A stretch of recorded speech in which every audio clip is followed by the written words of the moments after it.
I gotta tell you, man, when I first read about this article, I think it was in the Aurelia newspaper, Yes, it um, really matters. and somehow it I get it on my feeds, anything to do with health, wellness. It's something that I'm passionate about, curious about, and I'm a student of Taekwondo now for many, many years, and you know, uh, try to take some different sort of challenges on myself. But when I saw 1,000 push-ups, I thought it was a typo at first. I'm sure that might not be the first time you heard it, but Yes. I was like, No.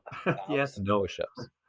And then, I run a cardio kickboxing class, and, No, that's nice. with adults and, some younger I athletes. respect that. And, we do 100 push-ups maybe, and we work our way through as a warm up, and we just go and see how hard it is to get to 100. Um, but when I thought about 1,000, I was thinking to myself, wow, that's something. And then to hear that it's being done on your, was it your 74th birthday? 76. 76th birthday. I know some guys that are in their 70s who I golf with, and I see them play, and I say to myself, "Hey, if I could just be out there golfing when I'm 70 years old, I'll be happy to do that." Then I hear there's a 76-year-old guy who's got it well within his sights to do 1,000 push-ups. I'm thinking, "Wow, I got to talk to this guy." So, thank you for taking the time out of your training and your schedule to come out here and tell us about your journey. Well, I'm glad this is happening actually because I'm opening a website that involves a podcast, and I've never been on a podcast, and I've never done a podcast. So this Uh, is going to be very helpful to me. Good. I'm here to help you achieve those goals of spreading, health and wellness in any capacity that you can. So I'm a fan of the idea, and I'm a fan of yours. So anything we could do to support, to collaborate, I'm happy to do. Um, but I guess, one of the things I'd like to be able to just jump into as well is sometimes the backstory that kind of leads up to this moment, I find is usually where a lot of my curiosity takes me. Hmm. And a lot of times we talk about like that culmination point, but what I find success to and inspiration from is all the little things along the way. Sometimes it really helped to build up to where we are today. And, Rick, you're 76. I'd love to just coming up on 76, I'd love to get to know a little bit about, where you all got started from. So, how far back does it go? Was it when Rick was 7 or 6 that this sort of there was an idea in his head, or how was junior little infant Rick like? Well, I grew up in northern Ontario. I was born in Kirkland Lake, and I moved to Sudbury at a very young age, probably one or two. But most of my family was from the north, and my dad was a professional hockey player No kidding. at the senior level. Senior A at that time involved the I think now I don't want to get this wrong, but I think I might. At the American Hockey League level or the International Hockey League level, he played in at that level, and so I came by it naturally in a way. And he had six brothers, no sisters, six brothers, and That's almost a hockey team. yes, it is. Yes, and that's how I got started in sports. Actually, I because it was always on TV. My mother watched it. My sisters watched it. I watched it. All my cousins watched it. My whole family watched hockey mostly. But I was disenchanted with the sport due to a number of reasons throughout my life, which I won't get into in this podcast. I was disenchanted mainly because it took my father away from the family. all the time. He was never home in the wintertime. Mm.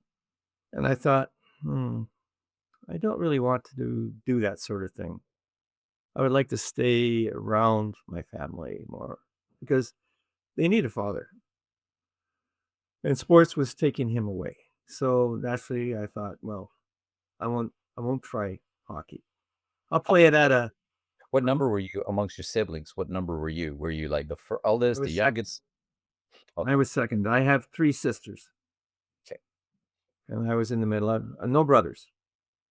So I grew up with my 3 sisters, my mom, and my grandmother. Okay. So that was I my see. influence, yes. I see. I see. So yeah, having a dad around if you're the only boy is also like a bit more sometimes amplified. Yes. And you need that, yeah, a boy needs that. Definitely needs that. And especially in those times, we were just coming out of the war, and we needed to have that father figure. Just wasn't there for me. And when he was home, he was always down at the arena practicing. Yeah, to keep up Or the professional kinda, to keep yourself in professional sort of, shape, right? Like, the great off behavior. season. Yes. Yeah. I mean, No, I don't it's his fault way him of for earning a that. living, right? Pardon? It was his way of earning a living. Yes, it was to a well, in the summer, he had, odd jobs around the city, but mostly it was hockey. Hockey was his, utopia. Right. It was it was that to him. So, that's the way it was. I wrote Now a you I wrote a prose about it in my anthology, and it it would speak more of where I was coming from than I could write at this moment. Yeah, yeah, actually, feel free to share because, if that has an influence kinda like on the steps, on the thoughts, on the experiences that kinda lead you to where you are today, then it's definitely significant, and, um, I'm definitely, interested to learn about it because, I remember, I'm part of an immigrant family, and my father had to kinda go back and forth from, countries, and it was months at a time, that he was gone, and, not having your father figure around definitely has an impact. Um, and, you didn't have, sometimes in those days, you didn't have maybe as much access to other things, right? Mhm. So that family unit was your rock, and your dad's your rock, especially if you're the only boy here in the family. Um, and kinda looking back on it, it sounds like you're surrounded by some amazing women, though, in your life. Oh, definitely, especially my wife. My wife is my rock for Yeah. sure. She So is as you something else. so as you were kinda growing up at this young age, you'd say the absence of your father, how did that kinda shape you then at that time? Well, I actually rebelled when I was a teenager, and if it wasn't for another woman in my life, my first love in high school, I don't know where I'd be today. Mm. She turned me completely around. She was very mature for her age. We were only young teenagers at the time, but she had something that I don't know, it was just different. It was mature. She had a way of looking at life that was steady, that was safe. And so it brought me it just turned me just like that. Just Wow. thank God. 90 Was degrees it is w what it was. was it like a day that you're like, "Okay, no more of this rebel guy," or was it a process? It was a process. Yeah. Because after I met her, I met one of the most influential teachers of my life. His name was Ian McMillan here in Aurelia. He was a coach in high school. And A hockey he, coach? no, no, no, I never went into hockey. Okay. I Oh, stayed away okay, from it. Uh, okay, I went into other types of sports. I was in track and field, okay. and my dad gifted me with a pair of good legs, and so I was a high jumper, a long jumper, triple jumper, mostly that. Running wasn't my forte, but the jumping sports were. And I ran into Ian McMillan years after that, and he said to me, Rick, he says, I know if I had have known then what I know now, things would have been different for you. I said, Ian, you looked after me well. Mm. So he was just what I needed at that age. What were the kind of things that, when you say it was what you needed, what kind of like Direction. mhm, He gave me direction. He pulled me. He made me feel aware of myself to the point where, yeah, I value myself. I value what I'm going to do. I value maybe I can give. I don't know. At that point, I didn't know, but I did value those that he made me safe in myself. when you say a rebel, I'm just trying to imagine you right now. You don't resemble a rebel in any way. You're a gentleman, you're classy, you're doing these great things. You're working for charities right now. Um, you seem like you got so much more planned ahead of you. What is a rebel? What's rebel Rick like? Were you really that much of a rebel, or do you see yourself now back then as a rebel? Like, what was signs to you that you were a rebel back then? I was headed for, how would I put this nicely? I don't know. Put it honestly. I was headed for reform school. Mm, I was drinking way too much, even as a young teenager. And yeah, I was headed that way. I didn't feel in my family because of the way it was. I felt loved by my sisters, but not by my mom and dad at that mm, time because my mom supported my dad who was always away. mm. And there were other things that happened in the family that made me go this route. Um, but I knew in my heart there was something different. Mm. I don't think, as I look back on it, that I would have made a good rebel because I had a heart for giving, I had a heart for reaching out. I recognized that when I was quite young. I was watching. I was I was in Sudbury. I was probably 4 or 5 years old, but I can remember this. I was watching the Easter Story on TV, and by myself. There's nobody else in the room, and it was in black and white. That's what the TV was at that time. And I'm looking up at this TV, and I'm seeing this man on this cross, and I just started to weep Mm. uncontrollably. There's nobody else in the room. And I couldn't figure out why I was weeping so much. Even to this day, I thought, what comes over a 4 or 5 year old when he's looking at something like that that makes him weep? Mm. But it did. And that was a huge turning point in my life. So this is when you said you were 4 or 5 when this happened, Yes. and then after this sort of moment and experience, you still go on to be this rebel in high school. So there's like constant conflict between the different sort of sides of who you are. Oh, yes. The ego. Yeah, I mean, that's high school, and especially, when you turn out to be really good at some parts of what you do, like the track, um, and you're soaring, literally soaring, high jumping, succeeding in so many ways. And what were the kind of things that when you say Coach Ian was giving you as far as direction, like what was specifically kind of comes to mind that he helped you with He was direction-wise? he always seemed to be there with me, Mm, uh, patting me on the back or telling me that I'm good, telling me that I don't know, it's hard to go back that far, but I know his influence really changed me because he took the opportunity to care about what I did and where I was going. So that was something I never got. That's interesting, Rick. They say that, you people forget what you say, but people don't forget how you make them feel.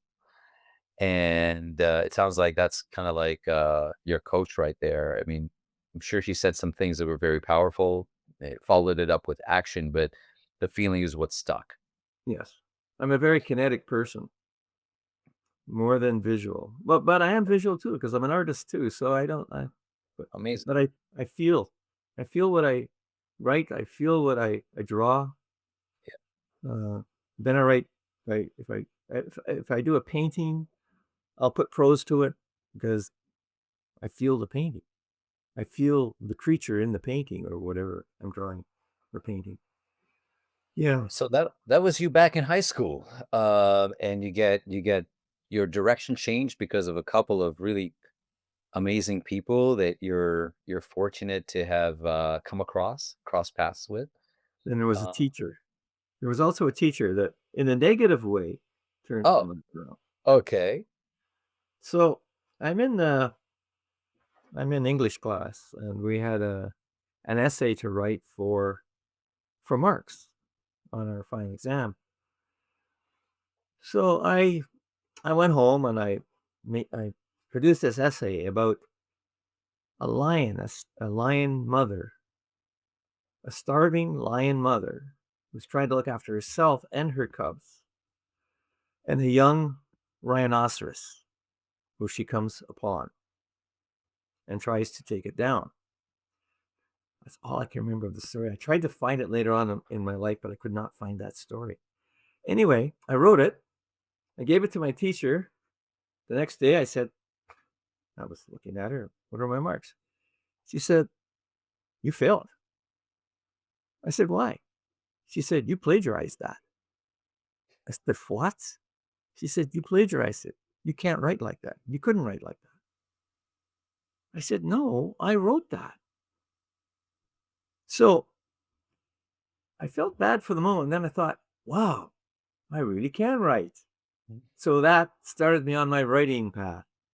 So that's why I write poetry today and prose and stuff like that. Amazing. Was this still in high school that this Yeah. happened? Yes.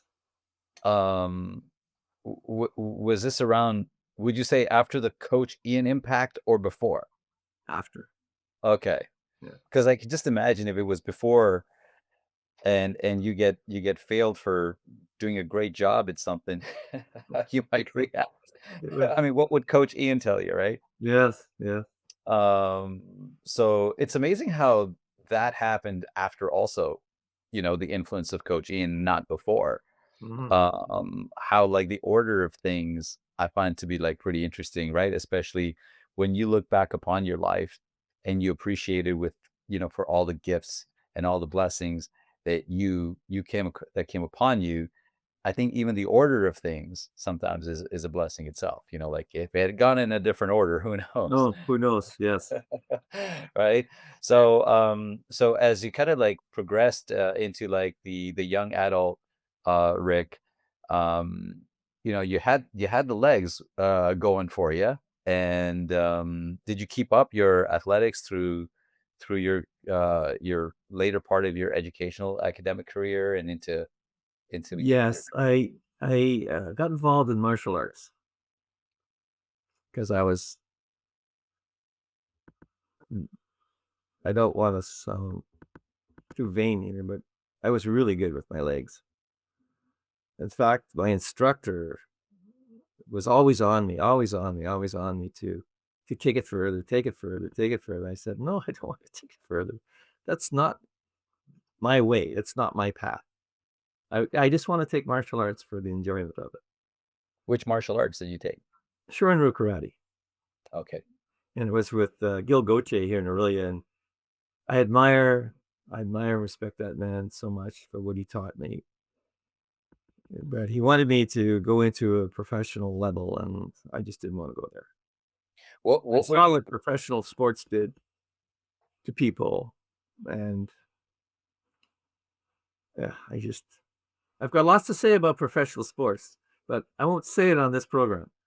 Well, Um, like it's very important. What I love about your perspective is that I've actually interviewed people who've been professional athletes. In fact, ironically, just before this episode, I just interviewed someone who went pretty far with their athletic career, and talked about the challenges that they face. But you're sitting, from another perspective of a person who is a loved one to that person, and what you see from that side, I think is very powerful. But you don't have to share it here if you don't want to. But I think it is really important because I think it shapes who you are, right? Like it's your mhm. perspective shapes who you are, and that's really what I'm trying to understand, like where you got these different thoughts or ideas or insights from. And clearly, you had the powers to go further in that realm, and you chose for reasons, good reasons not to. What you said you got enjoyment out of karate. What else did you feel like karate kind of gave you as well? Or was there Oh, anything else that discipline, karate gave? Oh, gave me quite a very good discipline. That's why I can do push-ups like this every day. It gave me that discipline. I can go into myself, even on those days where I just get up. I don't want to do it. I don't feel good. My stomach's off. Something's off. mm. But I just haul myself down onto that mat. And there I go. So, like, when you say it gave you discipline, I mean, surely you kind of look back at yourself, you say, okay, I had this level of discipline before karate, and then I had this level of discipline after going through karate. So it's again also a process. Um, but what were like what was the specific change that you think then took place, like mentally, say, right? I mean, discipline is really it's mental. Um, what exactly made your discipline evolve? I mean, you could have just talked to Coach Ian about it, and he would have told you some things. Well, at that stage in my life, too, when somebody says you're good at something and others collaborate that, you have a different look at yourself, too. It's a deeper, more solid look. Yes, I can sit well in myself. I do sit well in myself. Uh, because even at that time, I'm a ponderable person. I write from philosophical and spiritual points of view, and I try to work it into everything I do. And if I can sit well with myself physically, it helps me mentally. Uh, I, I, I know that I've come across the three investments of life. The first investment is the very first investment I would say in life is your well-being, your health. The second investment in life, I would say, is an investment to put clothing on you, to put a shelter over your head, that sort of thing. You don't have to go into these mega areas where you're mega rich. You don't need that because spiritually it means nothing. And the spiritual part of life is where you end up in the end. You leave this mortal body behind and walk in a you're gone. The flesh is gone. The ego's gone. It's part of the Well, spirit. in order to kind of like even develop in that sense, right, and pursue those principles that you see, that still requires discipline, right? And what would you say, like, when you were going through your martial arts journey here, and that's kind of really what I'm asking you to shed light on as well, is when you say it gave you discipline, I'm just curious before I move on, how did martial arts give you discipline? That's kind of like what I'm curious about. Okay. I discipline. The discipline to do something, to focus, to follow through. Um, that's a hard one. I just came on it naturally, through martial. Because you attribute it to that experience in martial arts, and Yeah. I agree with you. I'm a student of martial arts as well, and I think you're bang on. It brings it disciplines us. There's something about martial arts that disciplines us. Sometimes I think it could be something as simple as, hey, you got to wear a uniform to walk in there to train. You know, there's a certain way you tie your belt. Yes. The patterns, whether you call them patterns or whatever you call them, this is the way you move. And you might say, "Oh, I want to move this way." And so like, no, actually, this is the way you move, right? So there are things that like it psychologically does, right? Like that's different, the environment, the circumstances. But that was just for me. Mhm. What was it for you? Respect. Respect for a high level of respect for others. Mm, I can remember, sparring with, many individuals, and, I weigh 200 pounds. I'm not the biggest guy in the world, but I'm a good size, and, I got long legs, and I would hurt them, mm. and I always felt bad about that. That's another reason I couldn't go into it professionally. I didn't like to hurt people. Uh, but I loved being able to get something right, to get that punch just right, or that spinning, jumping heel kick just right. You had to have discipline to do that. And the discipline I have in my body, I've been able to do things in my body that astound most people inside. I was, I've had some accidents in my life where I healed so quickly from them, people wouldn't, they're just astounded. Um, I don't know where I was going with that, but, Well, like, you were kind of talking oh, about yeah. control over your body. And sometimes your body kinda not only do you control it, but it kinda talks back to you and says, "Hey, you've got some pretty cool powers here." Yes, yes. I remember once, when I was a kid, I was working on a Pepsi Cola truck here in Aurelia, and we're going down this very, very long decline out close to Aurelia, and, we were doing about 45 miles an hour, and, the driver, I was about 15 at the time, my driver says it was hot, hot day. My driver tells me, "Hop out on the side of the truck and grab us a couple of pop."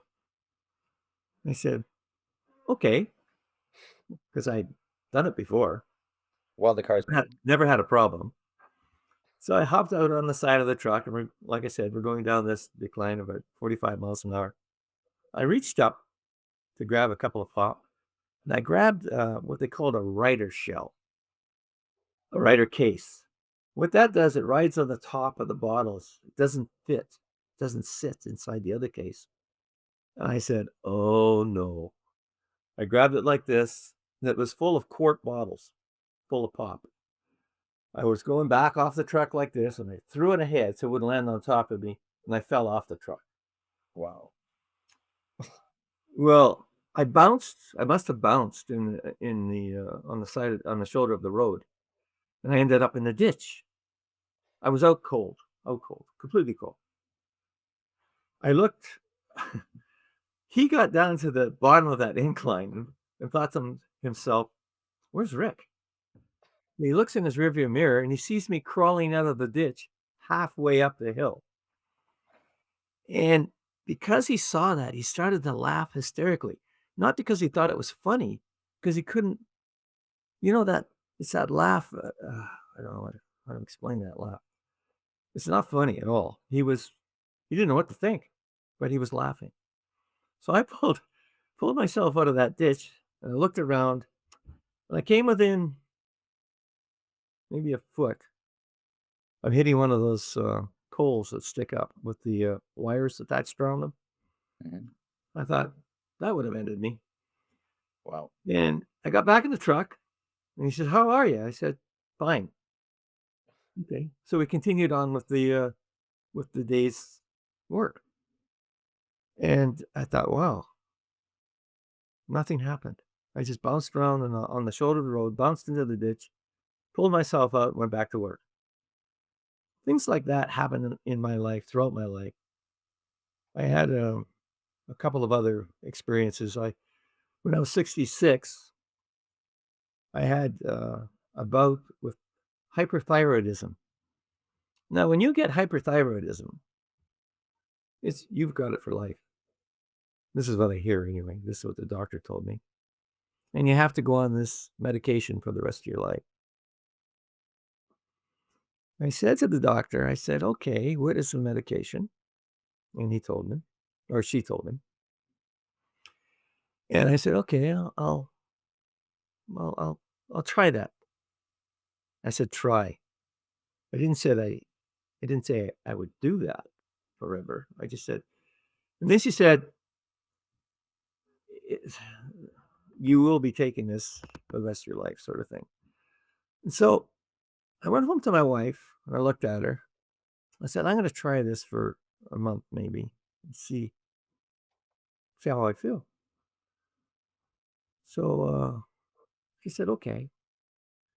So towards the third week, I started cutting the dosage at half. I disregarded statins completely because I don't believe in statins myself. That's just my opinion because it never helped me. Um, so I threw them out. But I continued on with this other, I can't remember the prescription, until the end of the month. I looked at my wife and I said, no, I'm not doing this the rest of my life. I threw that out too. I said, I'm going to heal myself. You know, it never came back. I started to gain weight after that. I had lost, I was 200 pounds. I went down to 140 from 200 pounds with this hyperthyroidism. But as soon as I threw that bottle out, and as soon as I said, I'm not doing this, I'm going to heal myself, I started to heal inside. I don't even have that anymore. It's gone. That was 10 years ago. Things like that happen throughout my whole life. I have this thing where I can tap into my body and make it do things, make it Do heal. do you think, Rick, when you think about this, I mean, it's amazing. Um, do you think you're the only one who can do that, or do you think No, no, everybody can do that. That's the thing. I said to my wife, I said, it's in us. It's in every one of us. Every one of us can do that.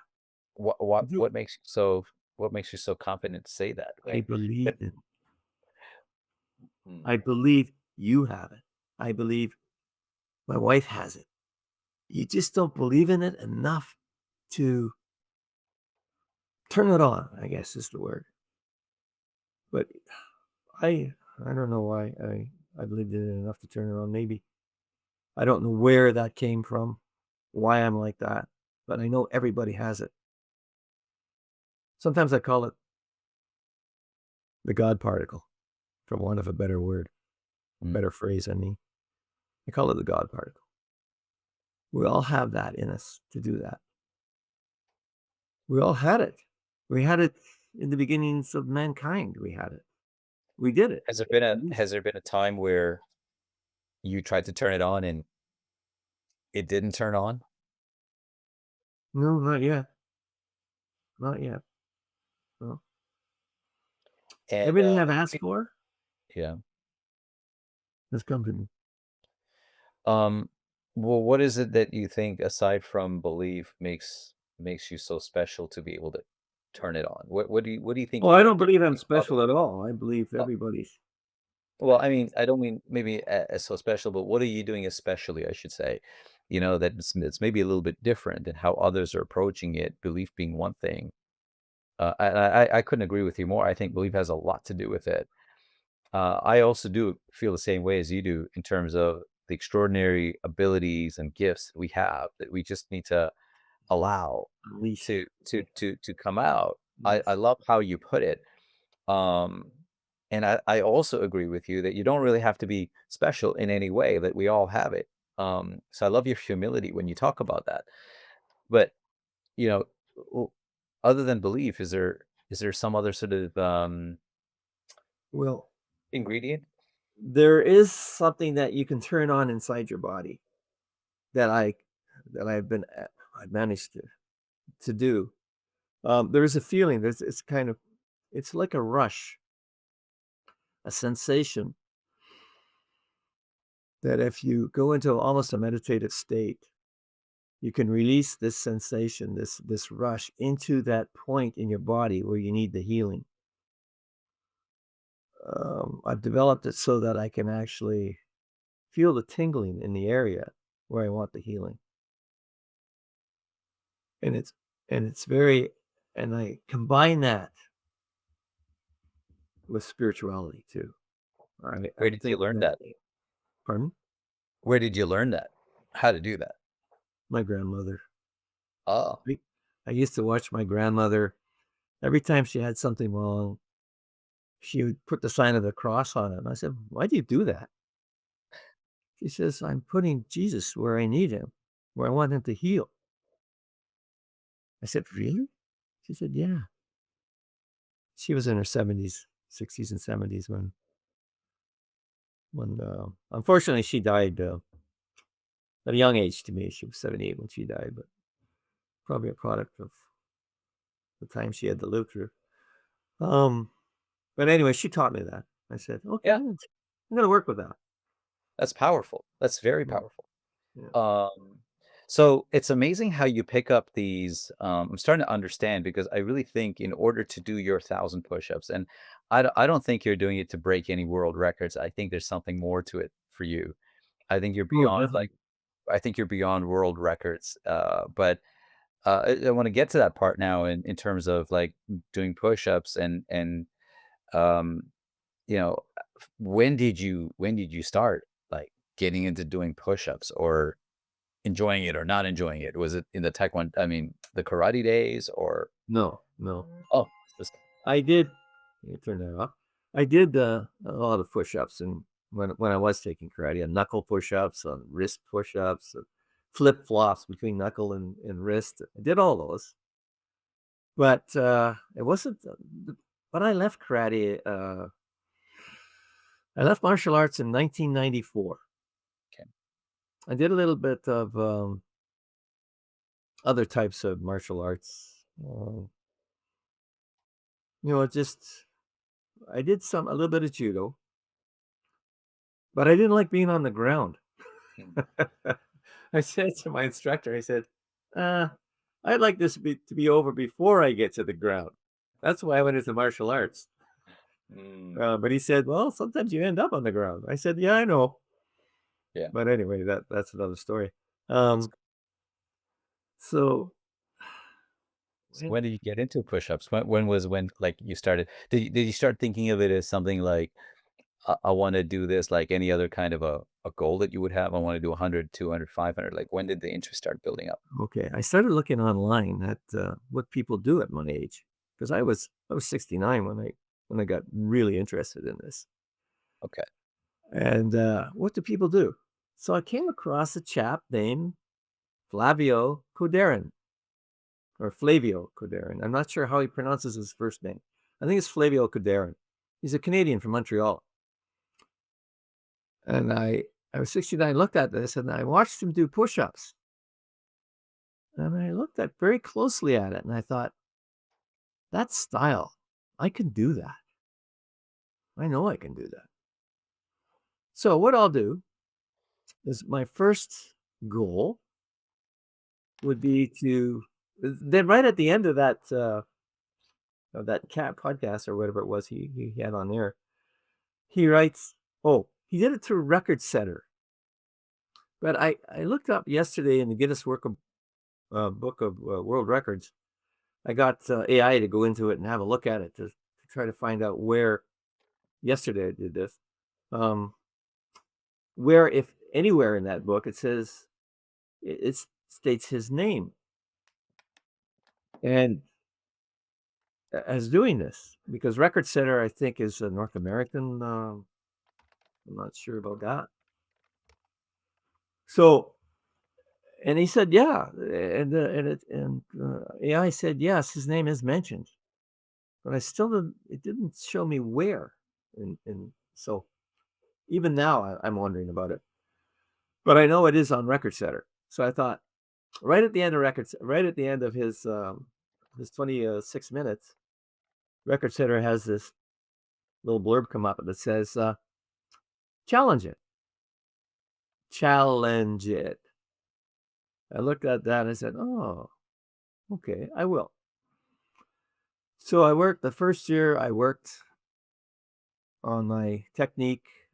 I wanted to get all my upper body strong enough to do lots of push-ups at once. So I know push-ups are very hard on your shoulders, especially if you do them wrong. And so I wanted to get to a point where I could bang off 1,000 push-ups in under 26 minutes. So I did it. I did it, and I got myself to the point where I felt really comfortable with the movement. 26 minutes, that's like 26 minutes for 1,000 push-ups. Yeah. So I got to the point okay. Yeah, so then I thought, "Oh, I can do it." But when I did it with my own camera, in my own living room, and it wouldn't be considered as a record because you need witnesses for that sort of thing. Sure. So I thought, okay, then my next goal will be to do 1,000,000 push-ups in by the time I'm 75. So I still wasn't here on the giving part. Okay, I was just doing the push-ups. So I did the million, and I worked at it. I did 100 and some thousand in the first year, and then I upped it. Every year I went up and up and up. Finally, in 2024, I did the million push-ups. And my daughter has it on her camera. She has a camera that she took the picture of me or a video of me doing my million push-up.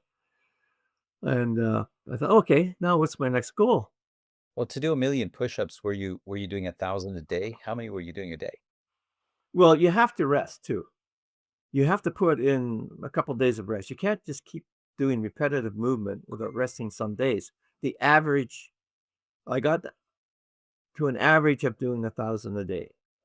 An average of doing 1,000 a day.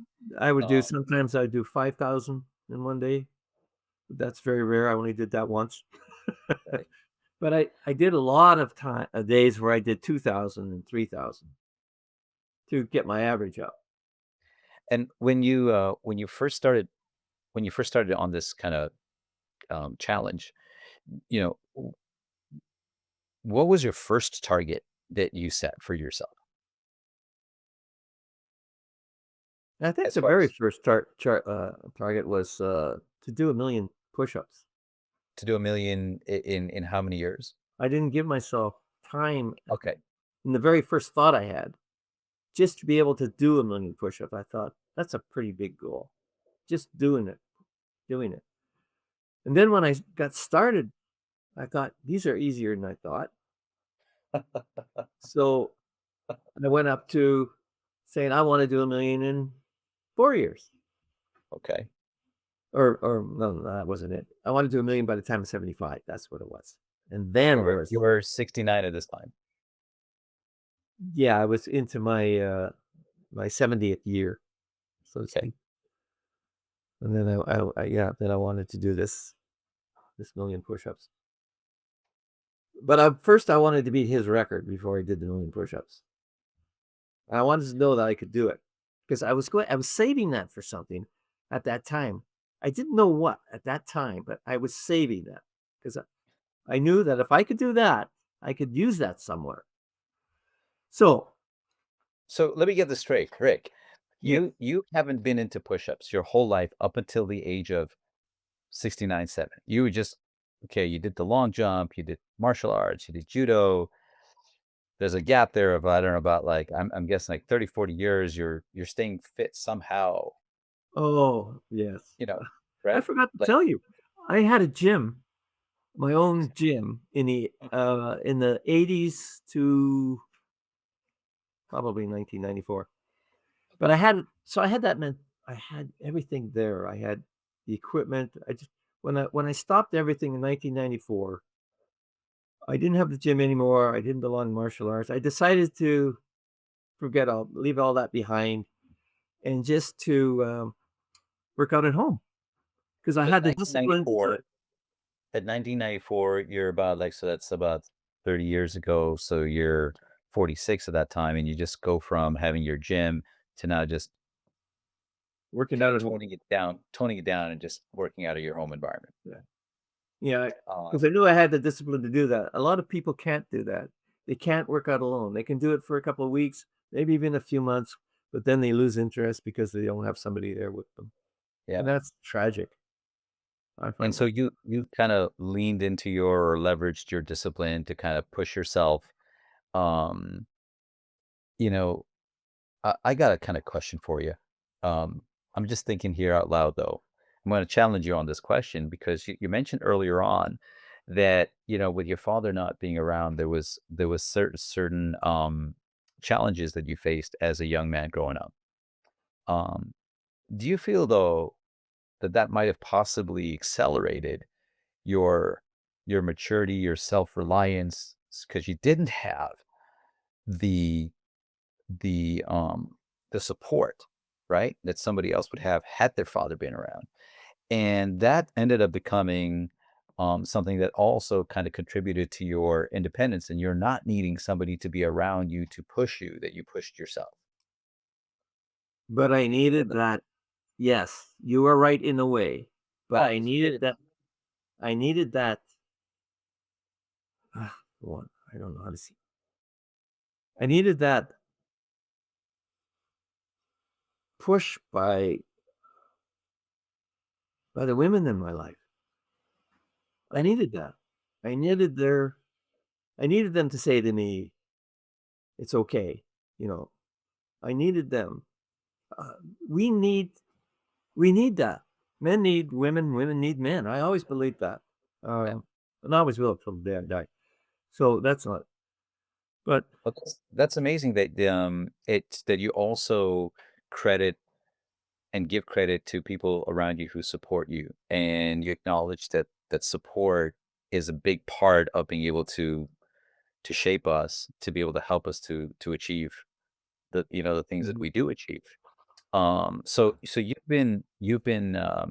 you started working out on your own, um, you know, but as you kind of get older too, in your 40s and into your 50s and so on, did you feel at all like, hey, I'm getting older, things are getting slower, I'm feeling a little bit weaker, the typical stuff people talk about as we age. Is that something Sure. you've ever had a thought about? Oh yes, it's like Seriously? Clint Eastwood said, "I don't let the old man in." So that's I believe that. But I have aches and So you've had pains. that feeling? So Um, so you could have that feeling of, "Hey, like, today it's harder than it was 10 oh years yeah, ago." yeah. Really? But But you didn't I worked accept it. through it. I worked through it. How? I won't stop. It's just I can't. If I stop, I stop living. Mm. I stop Well, so many things. In fact, it helps me in my writing, helps me in my art. I have I have 3 God-given talents that I like to work with, and one always supports the other, always, every time. that's amazing that you also realize the inner how interconnected these things are, whether it's, one to the other. It's and therefore you nurture all three and you allow all three to nurture each other. I think that that's an important, ingredient right there. Mhm. That you don't just like look at things in a sort of a one-dimensional way and say, I'm only going to work out and I don't need this other stuff. Who needs to write? Who needs to do this other stuff? Because that's not going to make me able to do more push-ups. So how does writing enable you to do more push-ups? How does writing enable me? I get a feeling from writing that, in fact, My wife always tells me I'm a better writer than I am anything, and, I go deep into my writing. It gives me I could give you an example if you want one, of my writing, if that's possible in this interview. Well, we have a couple minutes for it. Sure. You want to share it? Okay, here's just a small, piece of writing I'm putting in my anthology, and it's called Kindness. Moment to moment, I am mindful of your presence. Constant is my heart's enthusiasm to share in the blossoming of our dreams. Moment to moment, I review and renew my promise, my soul's solemn oath to be present, always, on the path of this our journey. Moment to moment, I pledge to give and receive in all things, between us, openly and clearly, without pretense nor judgment. Moment to moment, I will love you freely, not for love's sake, but for the joy of being a part of you, as we as one commit to eternity. That's how I write. Man, how does that I think I see the connection. I mean, in anything that we want to go far with, we have to go deep with. And it's more like building that muscle, of going deep. If you didn't have that depth in you with your passion for writing, I how wouldn't be yeah, well, where do you find your depth from? And I find that amazing. Yeah. Where do I find my depth? Well, like if you didn't allow yourself the opportunity to reflect deeply through your writing, if you didn't engage with that part of yourself, I could see you wouldn't have that same sort of depth to your discipline, that depth to your commitment, that depth to your resilience. It comes out through your writing, and that's the channel that you use. I think that's amazing. Well, to walk this path that we were all given, you have to look at life through a lens that, I don't know, it's a lens that gives you more than you think you are, actually. Ah, Well, when you it's oh, go I on. You go ahead, no, no. finish it. When I ponder something, I go into other areas, and I don't want to go there. Well, no, I just found it interesting because I really do see the connection between your writing, the depth of your passion to your writing, and how you transfer that and you translate it in other ways, and I can see how it helps. Um, so I'm just gonna go kind of back to the goal here that you had with the push-ups. What's the record? Is there a record that you're going after? What is that Well, record about? Tell us about it. the record is to have the one where I beat Flav Flavio's record and have it recognized. And what was that record? What is It's that record? 1,000 push-ups in 26 minutes. I've done 1,000 push-ups in 24. Okay. I last week I thought, can I still do 1,000 in under 26? Because I haven't done it for a year. Okay. A year at my age is like a whole generation that passes. So you get a little bit weaker, things start to work a little bit differently, you get a little bit more on the achy painy side of life. So I decided the other day, I thought, well, I got to try this again just to make sure I can still do it because on the 76th birthday, that's what I want to do. So yes, I got to 25 minutes and I thought, well, that's good enough. I can do that. So I'll do that. And I want, oh, this is what I wanted to tell you. 2 years ago, I decided there must be a way I can do this to help others. There has to be. Because I look at all of these people doing things to raise money for charities, to raise money for something that is worthwhile. They're running, they're swimming. I thought, okay, so I could do push-ups. Why don't I try that? Do that for charity. So I contacted a couple of charities, but it was different and they couldn't get their mind around it or their it was so different that I left it with them.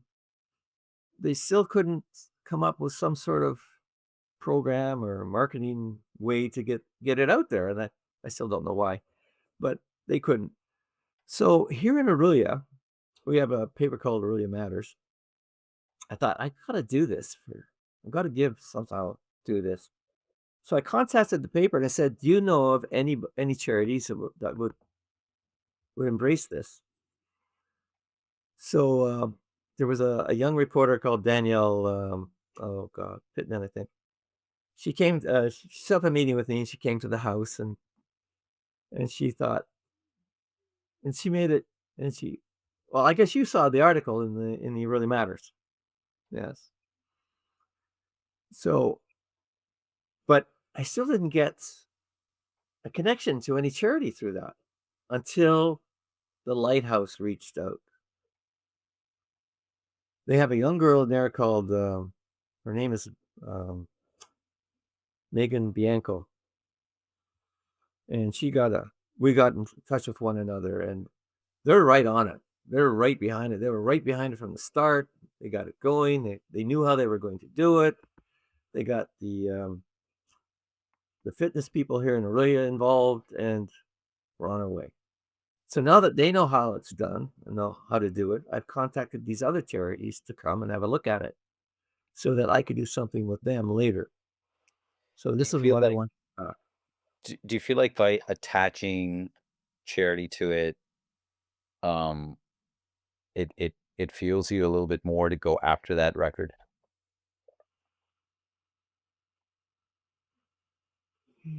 Yeah, in a way. No, yeah, I don't know. I just want to do something. I've come to that place in my life where I've got this talent and I want to give back. That's Simple as that. yeah, simple as that. That's what it is. I I think that's amazing. And I guess what what I get out of this whole thing, listening to your experience and your journey through it, um, it's not like you were going out there to give a message to the world through push-ups. It's just like you were just finding your own, fulfillment, right? Mhm. And I think that's great. That it always gave you something to focus on, something to look forward to doing. I think that's something that I and hear consistently in your story. Um, a lot of people, a lot of times you hear that, like one of my favorite sayings of Anthony Robbins, for example, is, it says, if you set a goal that when you look at it, it scares you, that you look at it and think, wow, that's a goal. So it's funny, you've done all these things, you've got all these talents, and you picked something like doing 1,000 push-ups in 26 minutes, and you picked it at this age to do it. Um, that's a massive, massive goal. Um, and you don't sound one bit like you shuddered at the idea. Uh, did you have moments along your training where you might have had setbacks in your training and you thought, "Ah, what was I thinking? Who am I kidding?" Never, Amazing. not once. So, you didn't have any setbacks in your training, or you just didn't let the setbacks I set you never, back? I never had any setbacks. I could always do them. I could But always. you yourself said that from year to year, you talked about the age being like a generation, their achy painies, I think that's the reference you used. Those are setbacks. I mean, Not you that had they days would when say. A physical setback. I watch disabled people go on with their lives, and I look at them as I think to myself, "There's a setback." and they're still going on with their lives. They're still doing things that are great. There's a speaker who has no arms and no legs who speaks, and I'm thinking that's a setback. My little aches and pains aren't setbacks. They're just they're just to remind me that I'm getting older. That's all. That's it. I love it, Rick. When's the big day? Just tell us all too. Next Wednesday. Next Yeah, Wednesday. yeah. Are you doing anything specific to set up for that? To kind of Yes, I'm not doing as many push-ups right now. I'm gonna make sure that I'm ready for that. you're resting So up a little bit, yeah? today I only did 200. Yesterday I only did 3. I just want to make sure everything's there. Everything's going to be going okay when I do it. I love how you said I only did 300. I only had did 200. I love that. I love how you say that. Um, you know, are you eating differently, sleeping differently, doing anything differently as you approach that day? I sleep like a log every night. Yeah. It's it's I get my 8 hours, 9 hours sometimes. Sleeping never has bothered me. I was always able maybe because I work out. I'm not sure. But probably that's if people out there are listening to this and they want to know how to sleep better, start a fitness routine. Yeah. Real Yeah. I was a fitness instructor for a while too in my gym, so I know all about that sort of thing. I've forgotten a lot too. That was a few years ago. Anyway, yeah. How do you we're gonna wrap up here, but I mean, what do you say to people who I love how you put it, when you say like you don't have any setbacks. Um, I mean, you started by talking about how, your father wasn't around when you were young. That's a setback, right? And then you still say I didn't have any setbacks. So I think looking back, or talking to people who might feel like they don't have a support system, they're missing out. They have some circumstances, right, that are holding them back, that are giving them a disadvantage, um, that are aging, that are not what they used to be, you know, that are kind of giving up a little bit. And you could have chosen to do that. What would you kind of say to them? It's there in you. You can do it. Um, I used to I would look at people and they would say, "Oh, I can't do it anymore. It's too much for me." It's I would look at my wife and say, "Why do they think that way? Why can't they look at themselves in a better way? Why can't they get inside their own heads and say to themselves, I'm going to do something that makes me feel better about myself?" That's the whole thing. Do something that makes you feel if it's going outside and walking around the block, you're doing something. And when you get home, you think, wow, am I ever glad I did that? Just that.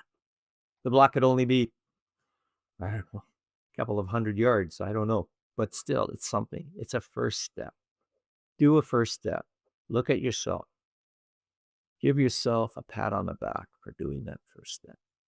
And every day after that, do the same thing. Then after a while, your steps will become more, I don't know, they'll become different. They'll start to dance with the light, I guess. They'll turn into a dance. Then you stop. Then that's where life really begins. When you feel good about yourself. Amazing. Thank you, Rick. Thank you so much for uh taking the time out of your day, out of the preparations that you're making to kind of share this journey with us, and share where you are. um y- I think this is not the last time we're gonna chat or see each other. I'm looking forward to staying in touch with you as you kind of pursue that record. Can't wait to see you on the other side of that. That's it. And yeah, I wish Thank you you. really all the best with it. Thank you very much. I said to my wife yesterday, I said, I want to be able to break that record when I'm 80, so I better work at it.